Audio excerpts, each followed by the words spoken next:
कला और संस्कृति में दमोह का एक गौरवशाली इतिहास। मंत्री प्रहलाद सिंह पटेल ने कहा, प्रेरणादायी उद्बोधन में चिंतन मनन करने को मजबूर किया। मंत्री प्रहलाद सिंह पटेल ने स्वच्छता का भी दिया संदेश और कलाकारों को दी शुभकामनाएं।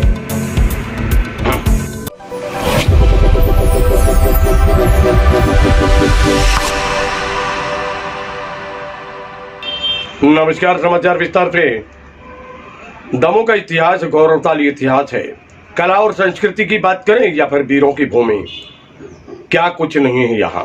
6वीं 7वीं शताब्दी की यहाँ पर मूर्तियां मिलती हैं और इससे अनुमान लगता है कि ये विरासत जो है वो कोई एक दो दिन की नहीं, अपितु सैकड़ों वर्षों से यहाँ का जो क्षेत्र है वह कला और संस्कृति के लिए जाना जाता था।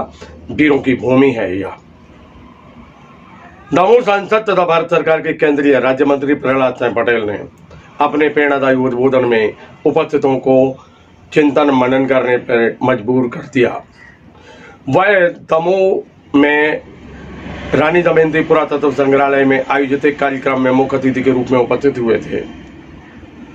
डॉक्टर सुरेंद्र चौरसिया, जो कि पुरातत्व संग्रहालय के प्रमुख हैं, उन्होंने स्वागत किया और फिर आयोजन के प्रयोजन के संबंध में अनुज वाजपेयी ने अपने विचार व्यक्त किए।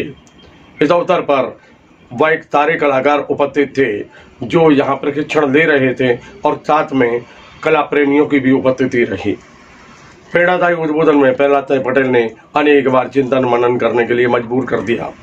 उन्होंने गौरवशाली इतिहास के बारे में जानकारी दी तो यह भी कहा कि हमारी संस्कृति, हमारे जो क्षेत्र है, संस्कृति है, वह हमें क्या प्रेरणा देती है, क्या शिक्षा देती है।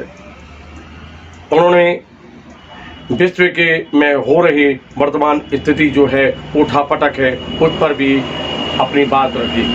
हमारी सांस्कृतिक विरासत में है आत्मनिर्भरता का सूत्र, अपव्यय को रोकने का सूत्र, वो हमारी विरासत में है। एक दूसरे को लूटने का ज्ञान हमारी विरासत ने न कभी दिया और न हम देना चाहिए। ये लूटने की आदत से ये जरूर देखिए, गर्व हमारी संस्कृति का विकार नहीं है। ये निश्चित रूप से हमारी खराब आदतें किसी की नकल का परिणाम है। तो कहाँ से आई, अगर ये आने वाली पीढ़ी समझ सकी, मुझे लगता है ये देश जो फिर से अपने पुनरुत्थान की तरफ बहुत तेजी के साथ आगे बढ़ रहा है। देश की हर घटना, चाहे वो यूक्रेन और रूस के बीच से 21,000 लोगों का 100% रेस्क्यू कर लेना, ये मामूली घटना नहीं है। आप अरब कंट्रीज में जब युद्ध चल रहा था, जब हमने लगभग 32 से ज्यादा देशों के लोगों को भी वहां से निकाला था, ये मामूली घटना नहीं है। मैं युद्ध को खराब मानता हूं, लेकिन युद्ध में अगर कभी विराम लगा तो सिर्फ इसलिए लगा कि वहां से भारतीय हैं, इसलिए वहां पर अब युद्ध नहीं होगा, उनको निकलने का मौका दिया जाएगा और उसकी आड़ में और भी लोगों को भी निकलने का मौका मिला। ये है परोपकार। और इसलिए मुझे लगता है ये हमारी सांस्कृतिक विरासत की ताकत है। हमने हमेशा से मध्यस्थ एक गुटनिरपेक्ष रास्ते पर चलने की बात कही है। हमने दुनिया को अपना कुटुंब माना। कल जब जैविक स्तरों पर दो महाशक्तियां एक दूसरे पर आरोप लगा रही थी, तो पहला देश था भारत देश ने कहा कि अंतर्राष्ट्रीय जैविक शस्त्रों की मर्यादाओं का पालन सबको करना होगा। हम चाहते हैं कि दुनिया रहे, हम चाहते हैं कि प्रकृति रहे। यही हमारी सांस्कृतिक विरासत है और मुझे लगता है ये युद्ध हमारी सांस्कृतिक विरासत की कीमत को, मूल्यों को और ऊंचाइयां दे रहा है। हम सब भी उसमें हिस्सेदार बनेंगे। और जब मैं कहता हूं कि जब देश की आज़ादी के 100 वर्ष होंगे, तो हम लोग जैसे लोग, हमारी उम्र के लोग जीवित तो होंगे, लेकिन सक्रिय नहीं होंगे। सक्रिय आप में से कोई होगा। तो 100 वर्ष बाद आज़ादी के देश कैसा होगा?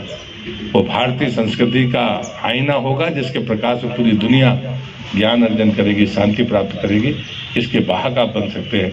बहुत ईमानदारी के साथ इस यज्ञ में अपनी आहुतियां डालिए। इन्हीं शुभकामनाओं के साथ बहुत बहुत धन्यवाद।